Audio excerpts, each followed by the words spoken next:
Welcome to the Gay Buddhist Forum, where teachers from all schools of Buddhism offer their perspectives on the Dharma and its application in modern times, especially for LGBTQI audiences. These talks are offered freely to the world and made possible by appreciative listeners. If you would like to support our efforts to share the Dharma with underserved audiences, please visit gaybuddhist.org. There you can donate, find a list of upcoming speakers, or enjoy many hundreds of these recorded talks dating back to 1996. Around and introduce ourselves to each other. It can be easy to dash up our names, as we dash up our signature, as we towel ourselves down after a shower and don't really think about our bodies. So I would invite you to use this as a chance to reconsider the name that you have. Whether it's one you gave yourself or one you were stuck with from birth, whether you like it or you don't. And feel free to say your first or your first and last name. I'll start.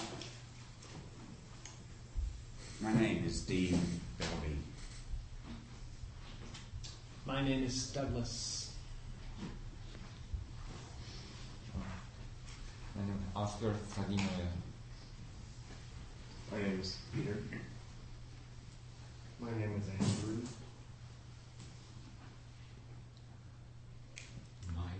My name is Michael. My name is Paul. My name is Charlie. My name is Robert. My name is John. My name is Aaron Peltz. My name is Howard Duncan DeFort.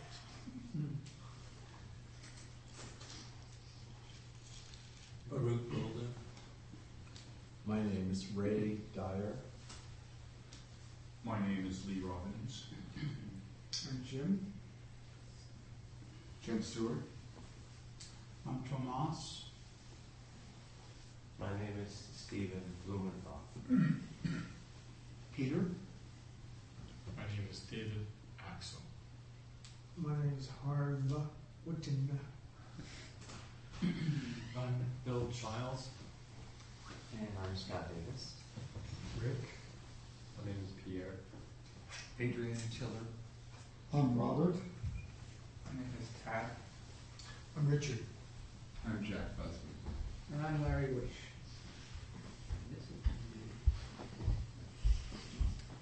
Did we get everybody's names? I'm Paul Shepard.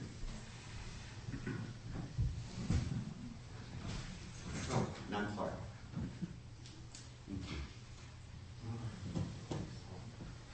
My name is George. From San Jose.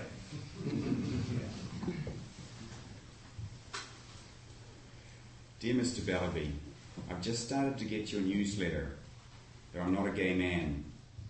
I still have compassion for my fellow human being. One of the reasons why I decided to get your newsletter was because of all the gay men I've encountered.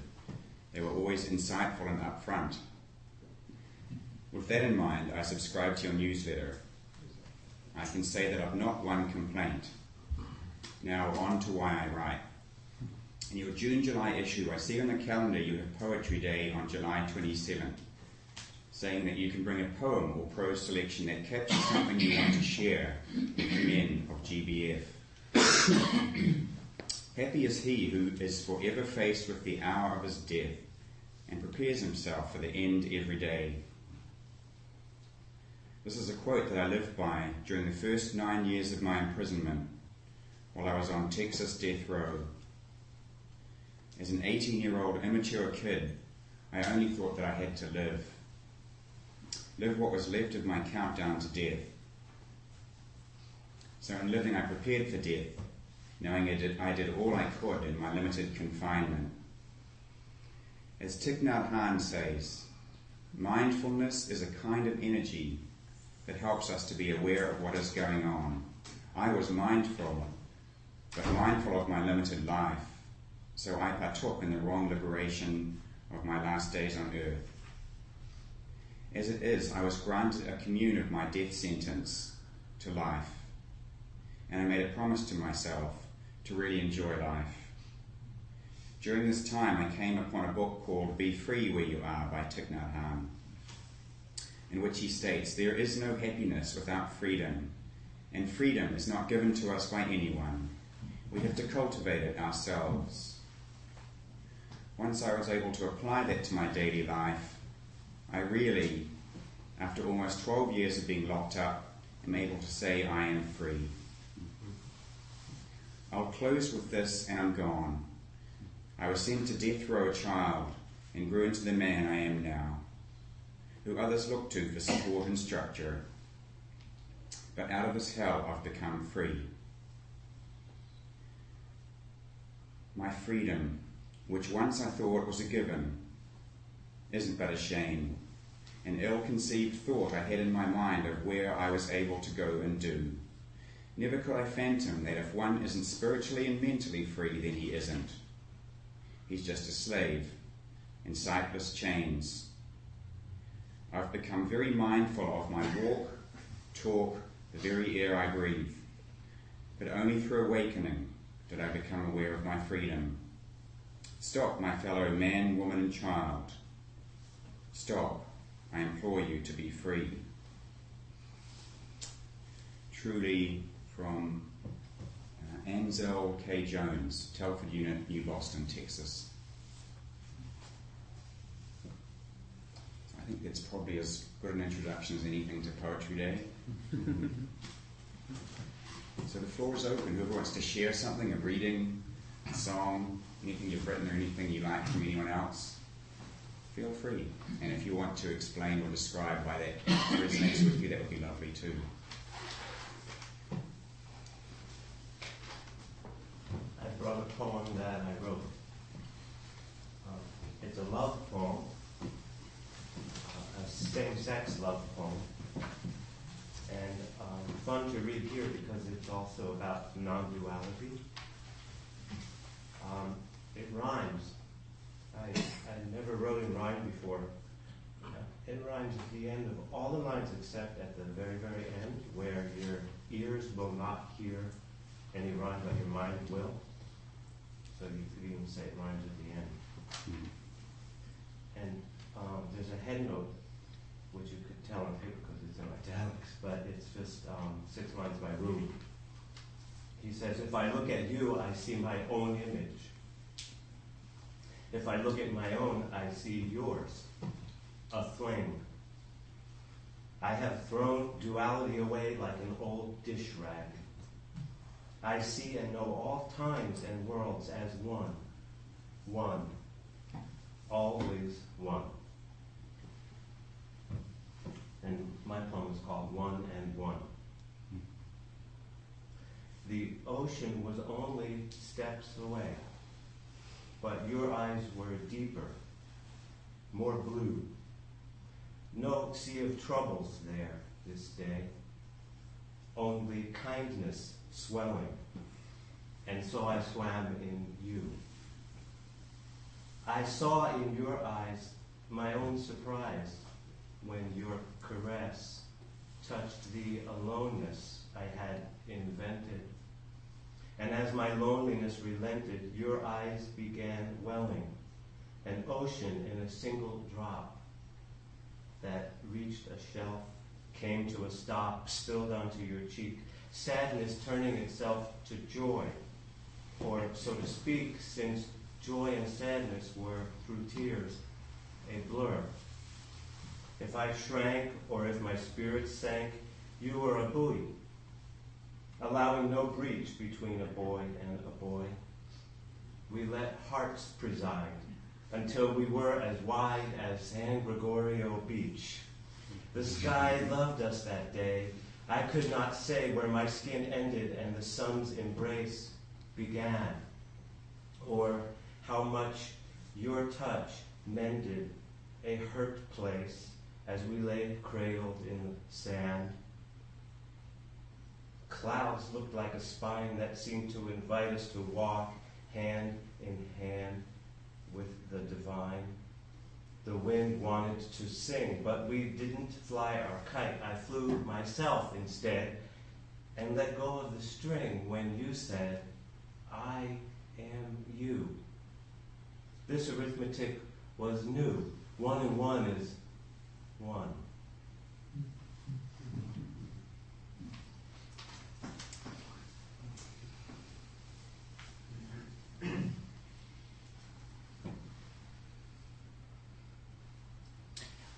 This is a song that I wrote, or that I think was actually gifted to me. It came to me one day.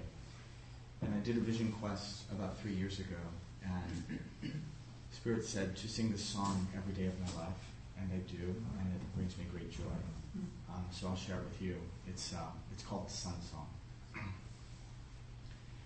My brother the sun, he shines on me. He gives me hope, and I am free. All through the day, under his glare, inside and outside, he's everywhere. And I know that his love is strong, and with his love I know that I belong. I am a piece of the earth and sky. I am a part of everything alive. Oh, I am a piece of the earth and sky. I am a part of everything alive.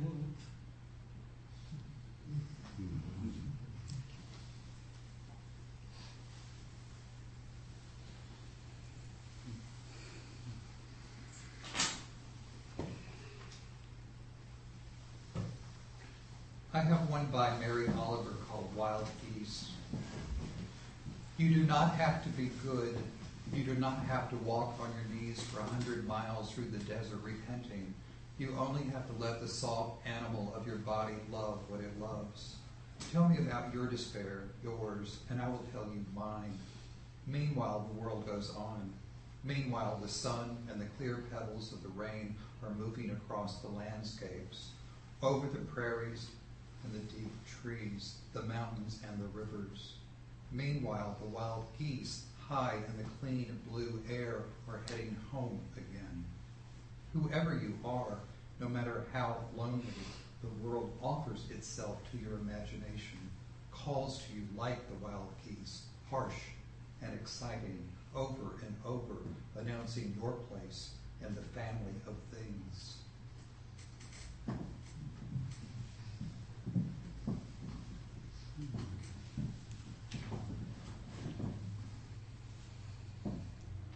A young dead soldier.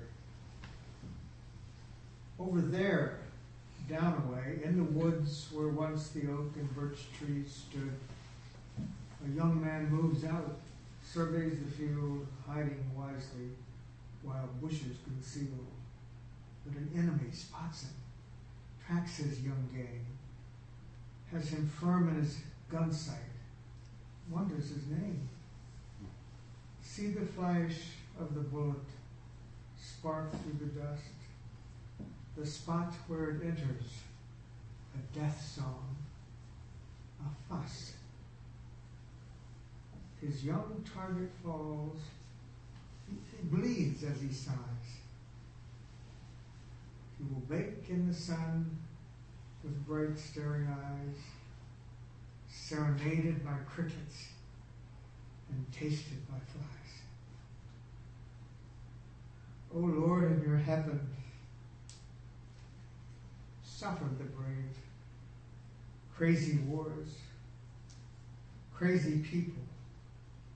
Is there no one to save such beauty, such fear, as they twist to their graves?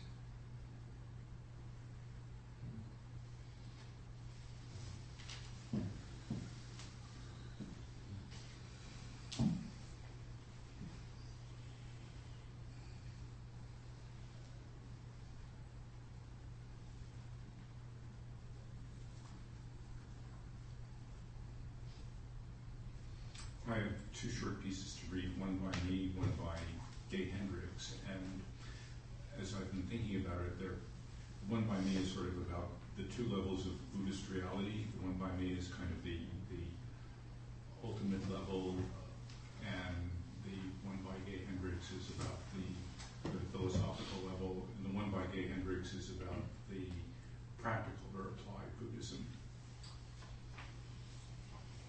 So I wrote this in 1992. It made some revisions in 2001. It's entitled Thoughts on Enlightenment, Perhaps Enlightening Thoughts. If duality is illusion, ego a mirage, and existence falsehood, if unity is truth, as many spiritual paths and mystical practices, both Christian and Eastern, suggest, then the realization attained at the end of arduous practice and many lifetimes of effort can only be paradox, meaning that none of it was needed, that we were there at the beginning.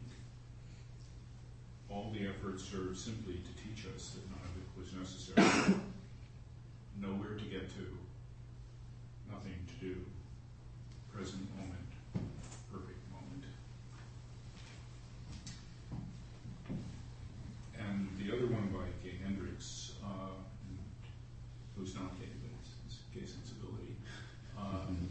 He and his wife are perhaps the best teachers and workshop leaders on relationships that I know of, and it certainly got me back into a relationship. And so my partner and I read a section from this book every day. It's a day book, A Year of Living Consciously, 365 Daily Inspirations for Creating a Life of Passion and Purpose. And it's been extraordinarily helpful for us, both for our own relationship and for our own lives, and even for our work lives. So I just picked out a day. This happens to be January 16th. And they start with a quote. I have an everyday religion that works for me. Love yourself first and everything falls into line. By Lucille Ball. And then it goes on. Loving yourself is your biggest gift to others. On the surface, it might seem like loving yourself is a selfish act, but it is actually the ultimate act of selfless giving. Egotism and bragging, for example, are so painful to behold because they are signs of self-hatred, not self-love. They are desperate attempts to call attention to yourself after you have sunk into self-loathing. One moment of genuine self-love can result in a lifetime of compassionate contribution to others. One of my friends, a yoga teacher and single parent with several children, told me, if I take a few moments in meditation each day to resonate with myself, I can do things all day with and for my kids. But if I don't take a little time for me each day, I end up feeling resentful about all the demands they make. We could all take a hint from her discovery. Many times in my own life, I have gotten mired in relationship conflicts only to realize after a while the conflict had nothing to do with the other person. When you love the unlovable parts of yourself, your anger, fear, grief, or whatever else, problems with the other person clears up. And then they each end with a conscious living practice for today. This one is, take 5 or 10 minutes to yourself today. Don't do anything. Just sit and be. Appreciate yourself for simply being you. Realize, if I don't take wonderful care of myself, who will?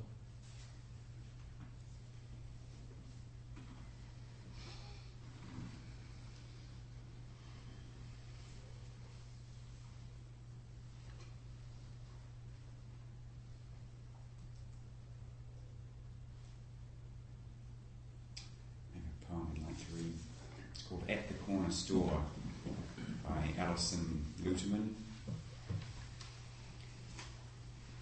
He was a new old man behind the counter, skinny and eager. He greeted me like a long-lost daughter, as if we both came from the same world, someplace warmer and more gracious than this cold city. I was thirsty and alone, sick at heart and grief-soiled, and his face lit up as if I were his prodigal daughter, returning, coming back to the freezer bins in front of the register, which were still and always filled with the same old cable car ice cream sandwiches and cheap frozen greens. Back to the knobs of beef and packages of hot dogs. These familiar shelves strung with potato chips and corn chips, stacked up beer boxes, and immortal Jim Beam. I lumbered to the case and brought my precious bottled water, and he returned my change, beaming, as if I were the bright new buds on the just bursting open cherry trees, as if I were everything beautiful struggling to grow, and he was blessing me as he handed me my dime over the counter and the plastic tub of red licorice whips. This old man who didn't speak English beamed out love to me in the iron week after my mother's death, so that when I emerged from his store, my whole cockeyed life, what a beautiful failure, glowed gold like a sunset after rain. Frustrated city dogs were yelping in their yards, mad with passion behind their chain-link fences, and in the driveway of a peeling paint house, a woman and a girl danced a contagious reggae. Praise Allah, Yah, the Buddha, Kuan Yin, Jesus, Mary, and even jealous old Jehovah, for eyes, hands of the divine everywhere.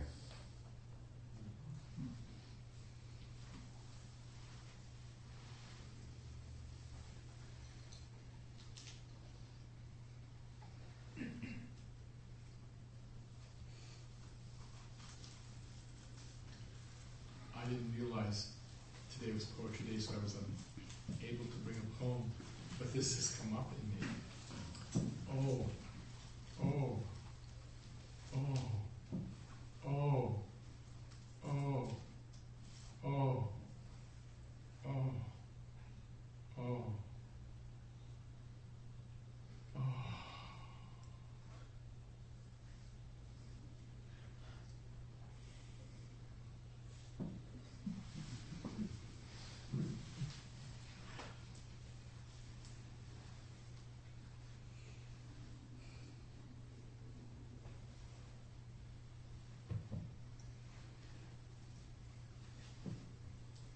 The summer day.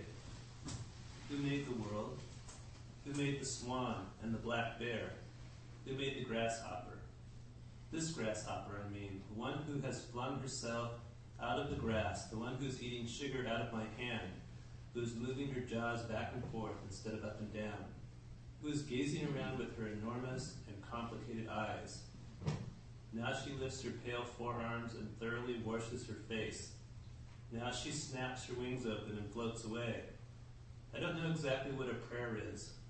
I do know how to pay attention, how to fall down into the grass, how to kneel down in the grass, how to be idle and blessed, how to stroll through the fields, which is what I've been doing all day. Tell me what else I should have done. Doesn't everything die at last and too soon? Tell me, what is the plan? What is it you plan to do with your one wild and precious life? By Mary Oliver.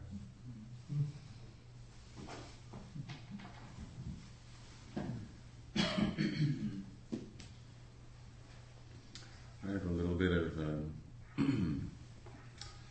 it's a poetic prose by Ben Okri, from a novel I'm reading from him. And when I was exploring the book, I generally read the first page, and I read the first paragraph and bought the book. And so I want to share that with you. So often it feels like where I'm at.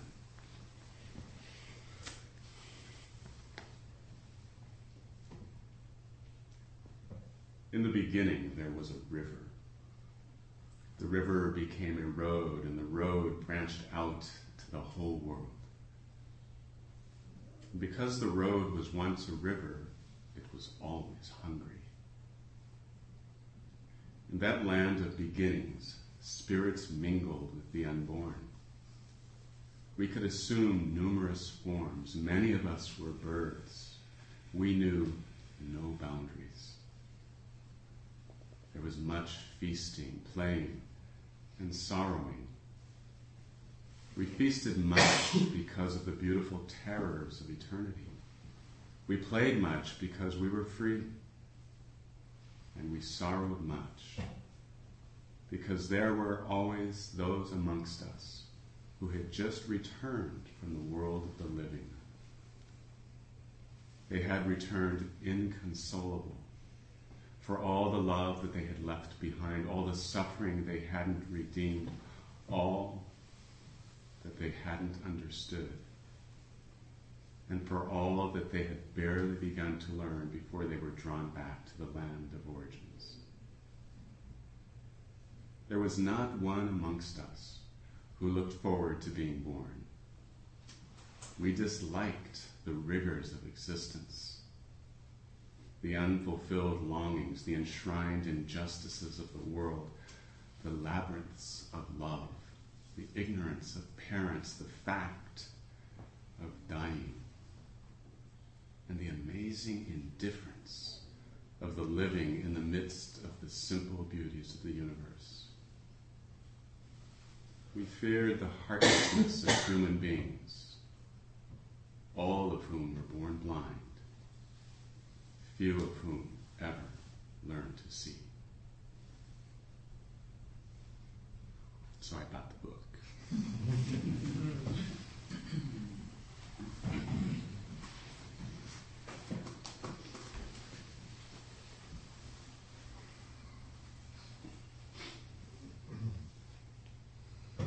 A short poem by Hafiz. If God invited you to a party and said, "Everyone in the ballroom tonight is my special guest," how would you treat them when you arrive? Indeed, indeed, Hafiz knows there is no one on this planet who is not dancing upon his bejeweled dance floor.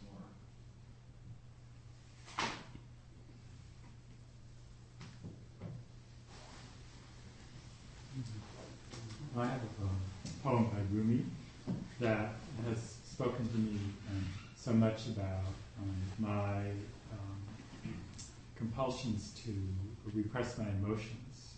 And so this poem has meant a lot to me. If you can't go to sleep, my dear soul, for tonight, what do you think will happen? If you pass your night and merge it with dawn for the sake of heart, what do you think will happen? If the entire world is covered with the blossoms you have labored to plant, what do you think will happen? If the elixir of life that has been hidden in the dark fills the desert and towns, what do you think will happen? If because of your generosity and love, a few humans find their lives, what do you think will happen? Go, my friend, bestow your love, even on your enemies. If you touch their hearts, what do you think will happen?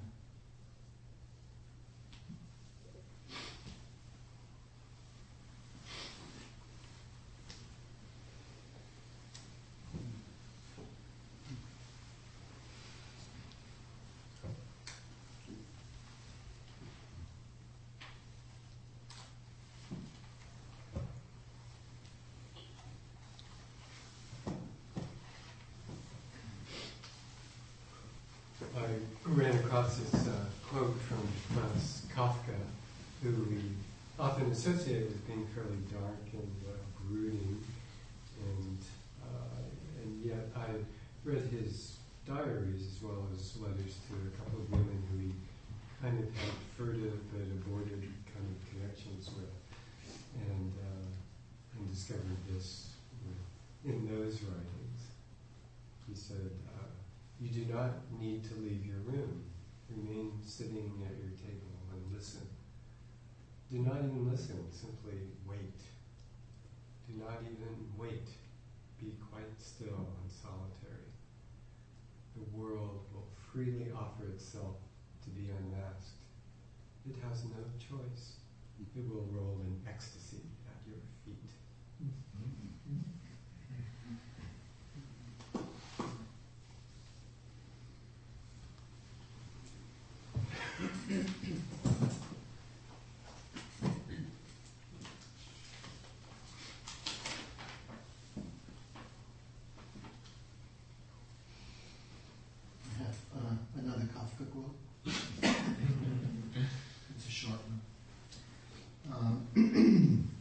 Life's splendor forever lies in wait about each one of us in all its fullness, but veiled from view, deep down, invisible, far off.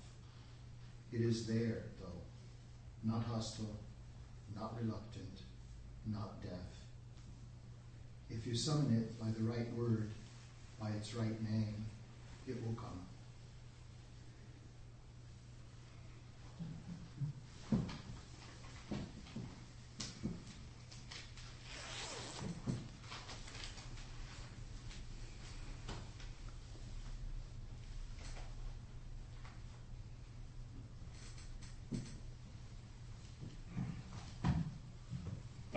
I have a poem by Emily Dickinson.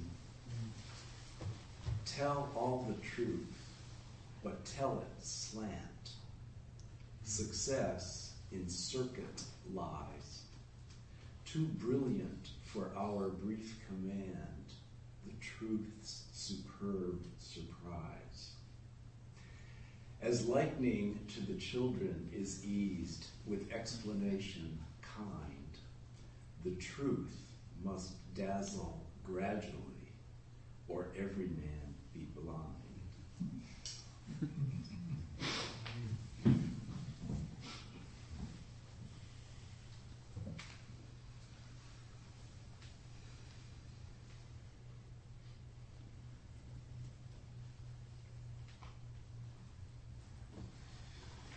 Soon it's gonna rain.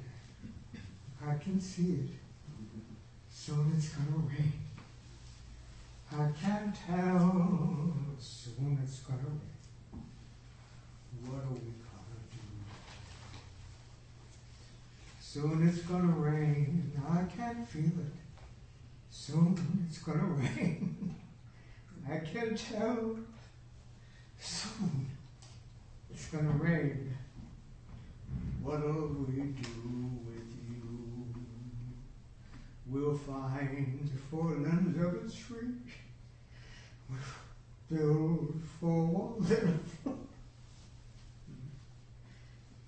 We'll bind it over leaves. Then duck inside to stay. Then we'll let it rain.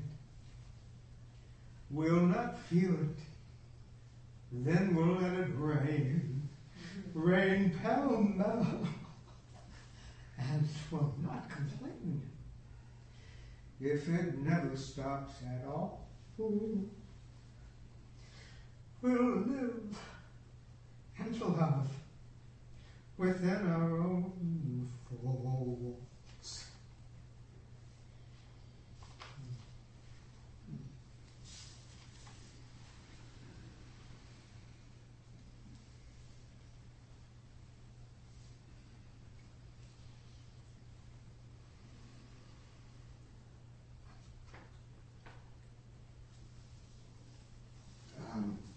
This is a change of pace that amuses me deeply, also makes me very sad.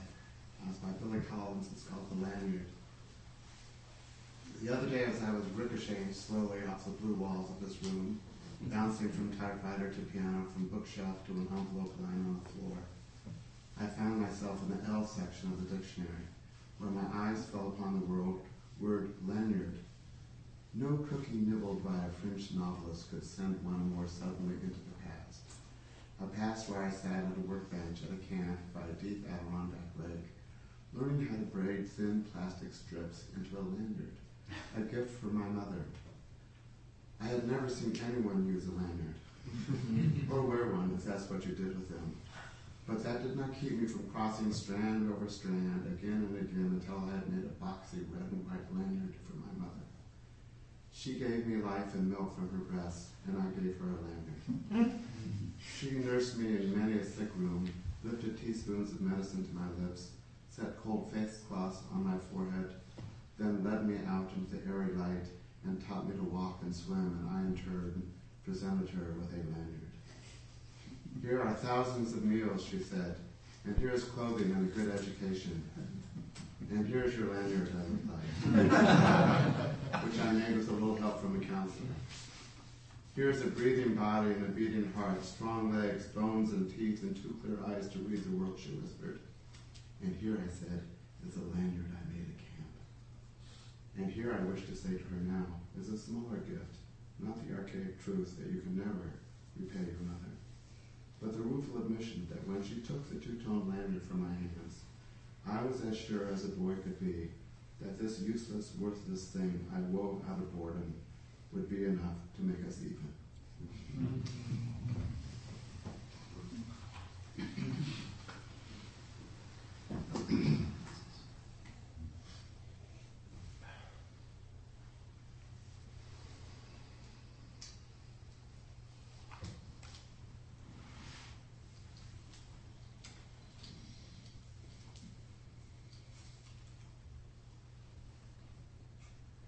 I would like to attempt to recite a Joni Mitchell song as a poem, and I hadn't prepared this, so I hope I remember all the words.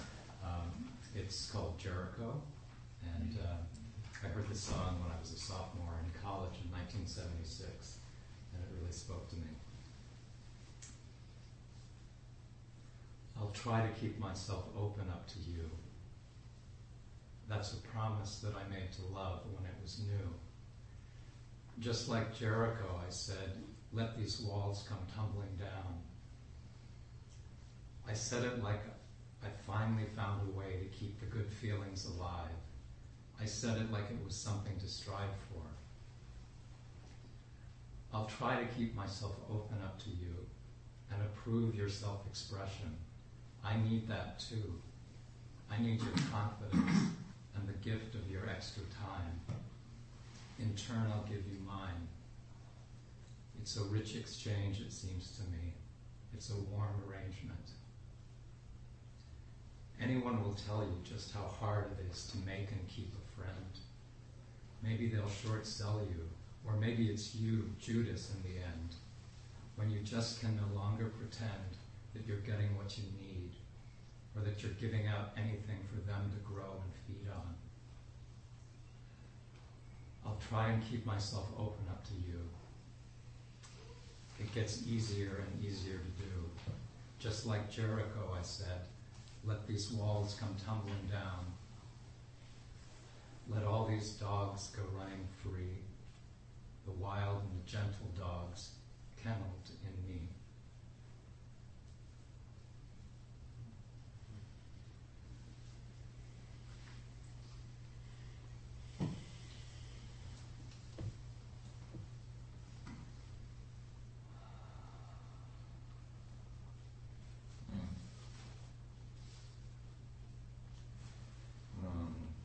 Explain about the note left my stupid neighbor who made a twice flat tire on my car.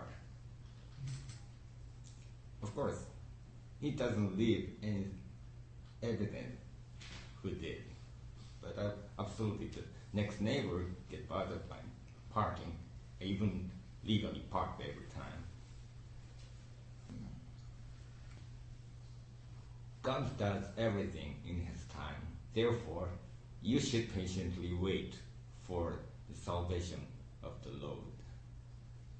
Then the Lord, I quote, me. The next day, after he read the note, he came back to our neighborhood. Then I told him, asked him, if you're a Christian, obvious, his car has 2 crosses inside the car. And he said, no. Then I switched the way to accuse him by mentioning 3 strikes law in California. The first incident, the second incident, there is no punishment or only warning will be to be given. But third time, severe punishment will be given. I told him. And the first time, he started to talk to me by pretending he's just an eyewitness of what happened on my 4 tires, because pretty much famous happening in my neighborhood. And when he started talking to me, what happened on my car? Then I started to talk about 3 strikes law, and then end of my declaration about that, he ran back to his house. So, just you be God as yourself. That's the way you be yourself, then you be happy with you. That's what I did from my experience. And, just 3rd flat tire incident have never happened to me so far. And I'm happy about that, to prevent for the future stupid negative activity against me. Then the stupid guy is blue-eyed Latino. And he works as a handyman, so he don't make much money. Then obvious, I don't work. I park hell along straight 1 week and from street cleaning to street cleaning. So he just jealous and do that kind of negative thing. Then I fight him back to prevent the stupid thing should not happen to me again. So thank you, Oscar.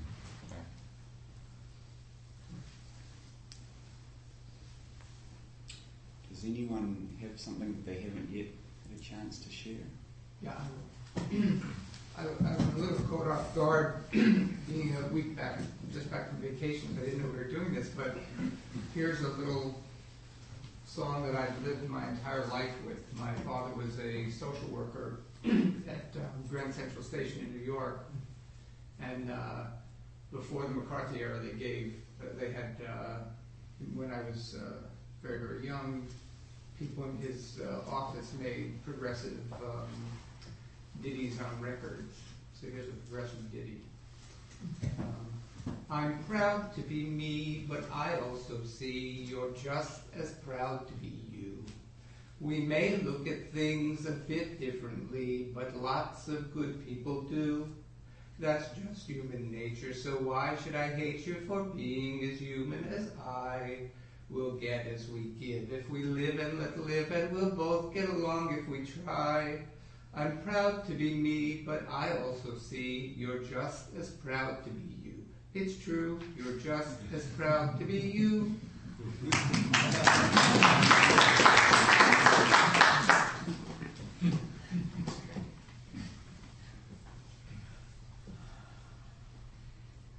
I got one more. This is, I know this is not new to many of you, by Portia Wilson. Chapter 1 of my life. I walk down the street. There's a deep hole in the sidewalk. I fall in. I am lost. I'm helpless. It isn't my fault. It still takes forever to find me. Chapter 2 of my life. I walk down the street. There's a deep hole in the sidewalk. I pretend I don't see it. I fall in again. I can't believe I'm in the same place. But it isn't my fault. And it still takes a long time to find me. Chapter 3 of my life. I walk down the street, there's a deep hole in the sidewalk. I see it there, I still fall in. It's a habit. My eyes are open, I know where I am, it's my fault, I get out immediately. Chapter 4 of my life. I walk down the street, there's a big hole in the sidewalk, I walk around it. Chapter 5 of my life. I walk down another street.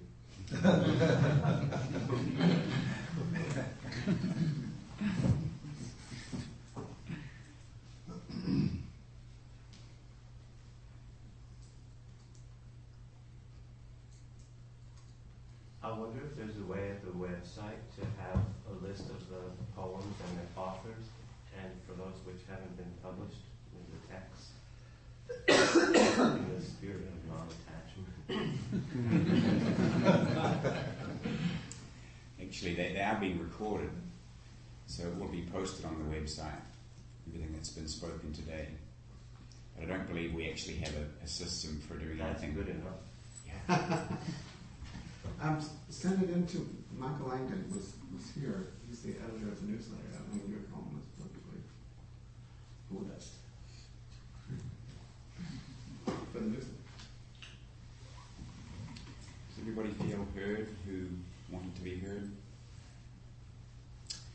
I will close then with a reading from Rilke that I would like to dedicate to our brothers at Dorielli today. Have patience with everything that is unsolved in your heart, and try to cherish the questions themselves, like closed rooms and like books written in a very strange tongue. Do not search now for the answers which cannot be given you because you could not live them. It is a matter of living everything. Live the questions now. Perhaps you will then, gradually, without noticing it, one distant day, live right into the answer. Sex is difficult, yes, but it is the difficult that is enjoined upon us. Almost everything serious is difficult, and everything is serious. That sounds like Rilke. If you only recognize that and contrive yourself, out of your own disposition and nature, out of your experience and childhood and strength, to achieve an entirely individual relationship to sex, not influenced by convention and custom, then you need no longer fear to lose yourself and become unworthy of your best possession.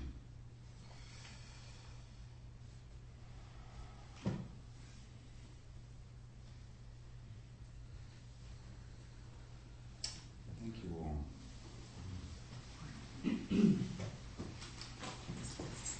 We have some announcements.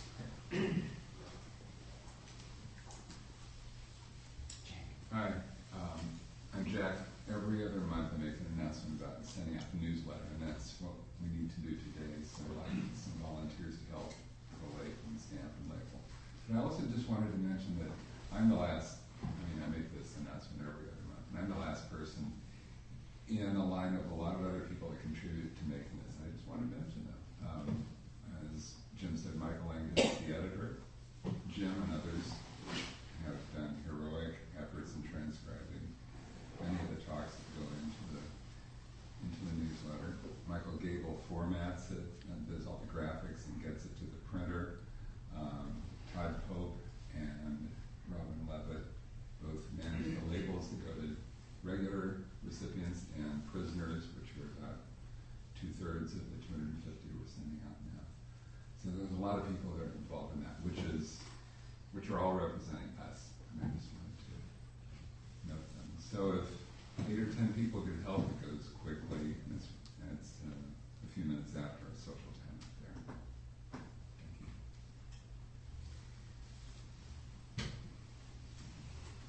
I'm Paul, and I'm your host for the day, and there's some refreshments outside. There's hot water for tea. Please wash your teacups when you're through and put them on the shelves. There's a Donna bowl that will be passed around. There's a suggested donation of $5 to $8, but you needn't donate anything, or you can donate more. There's a sign-up sheet for anyone who's new outside, and you can say whether you want to get the newsletter emailed to you or a hard copy, and whether you, is there a separate list for the directory, or whether you want to be on the directory. Any other host announcements from you, Pastor, President, host? Oh, and some people gather for lunch, and they gather by the front door or outside. And I would like a ride to 655 Page Street, which is between Fillmore and Steiner. If anyone's going over there, I'm the host, so I have to stay around for a little while. But that's where I have to get eventually. And I'd like to be able to do most of my host duties anyway, and to leave. So if anyone, maybe thanks. My name is Michael, and I'm coordinating the annual GBF retreat, and it's coming up in a little less than 2 months, September 19th through the 21st, at Vajrapani Institute, which is in the Santa Cruz Mountains. We already have 12 registrants, and the program is developing nicely. There was a monk who spoke here a couple months back named John Jup, who lives at Bashwapani, and he's going to give a Dharma talk. Ray Dyer is going to share some of the mindful touch experience that he does. And I'm working on a well-known choreographer who shall remain nameless at our Sangha, who may do some sort of movement. I'm fully committed to that. And of course, silent sitting and walking together. And really, to me, the character of the retreat, at least last year, was a lot of the poignancy and intimacy of this kind of experience today. So I encourage you to consider that. There should be registration forms out there. If they're not, I'll make sure they are there next to the Dhamma bowl. And feel free to ask any questions. I'll be out there during the social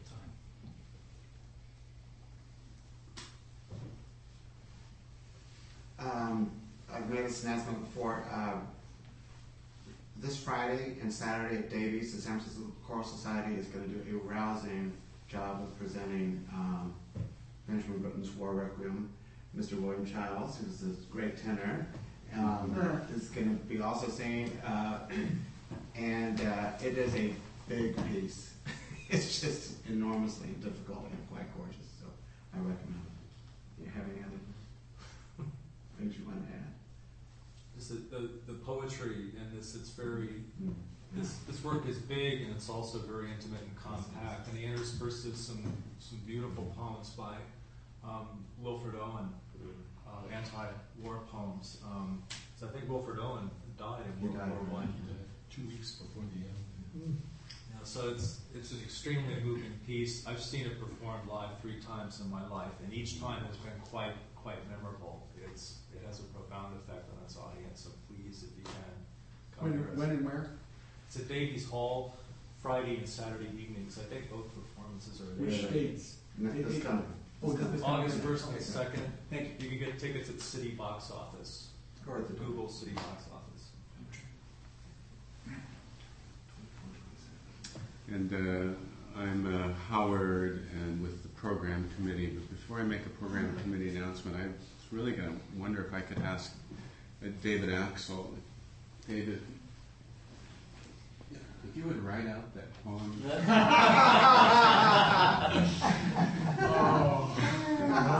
Is that because you'd like to have what she's having? It reminded me of something. I need it on paper.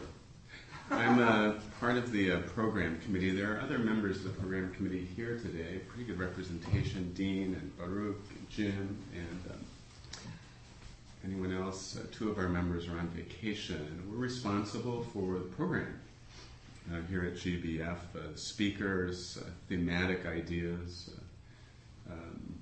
And we solicit all of those speakers and ideas from you, the Sangha. So we encourage you to seek us out. If you've come across a teacher of the Dharma that you found really meaningful and inspirational, we encourage you to refer that person to us. We'll do the legwork to get them to present.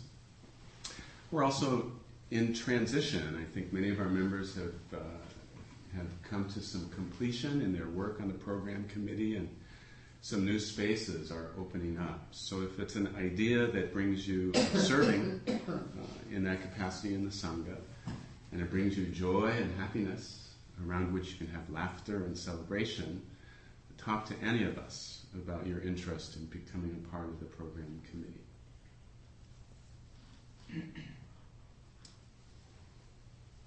More announcements? Let's join in a circle for a dedication of merit.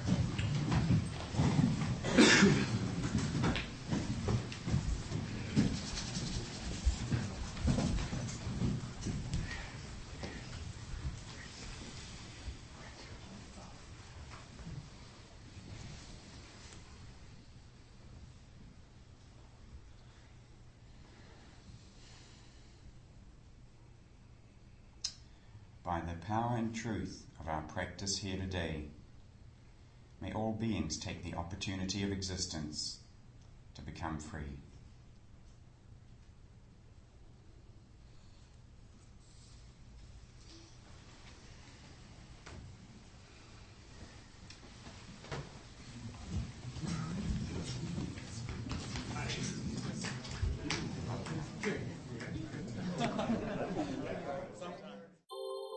Thank you for listening to the Gay Buddhist Forum.